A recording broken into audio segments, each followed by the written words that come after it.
തൂക്ക വഴിപാടിനിടെ താഴെ വീണ് 10 മാസം പ്രായമായ കുഞ്ഞിന് പരിക്ക്. പത്തനംതിട്ട ഏഴംകുളം ക്ഷേത്രത്തിലാണ് അപകടം. 15 അടിയിലേറെ ഉയരത്തിൽ വില്ലേറിയ തൂക്കക്കാരന്റെ കയ്യിൽ നിന്ന് കുഞ്ഞ് അബദ്ധത്തിൽ വീഴുകയായിരുന്നു. സംഭവത്തിൽ നടപടിയെടുക്കാൻ സംസ്ഥാന ബാലാവകാശ കമ്മീഷൻ നിർദ്ദേശം നൽകി.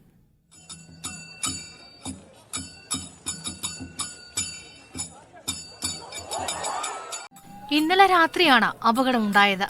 പത്തനാപുരം സ്വദേശികളായ ദമ്പതികളുടെ 10 മാസം പ്രായമുള്ള ആൺകുഞ്ഞിനാണ് വീണ് പരിക്കേറ്റത്. തൂക്കവില്ല് താഴ്ത്തുകയും ഉയർത്തുകയും ചെയ്യുന്നതിനിടയിലാണ് അപകടം. താഴേക്ക് വീണ കുഞ്ഞ് മറ്റൊരാളുടെ ദേഹത്ത് പതിച്ച് നിലത്ത് വീണതിനാൽ കുഞ്ഞിന്റെ പരിക്ക് ഗുരുതരമല്ല. വലത് കൈക്ക് പൊട്ടലേറ്റ കുഞ്ഞ് അടൂരിലെ സ്വകാര്യ ആശുപത്രിയിൽ ചികിത്സയിലാണ്. വിഷയത്തിൽ ബാലാവകാശ കമ്മീഷൻ അന്വേഷണം ആരംഭിച്ചു. അതേസമയം രക്ഷിതാക്കൾ ഇതുവരെ പരാതി നൽകാത്തതിനാൽ പോലീസ് കേസെടുത്തിട്ടില്ല. മീഡിയ 1 പത്തനംതിട്ട.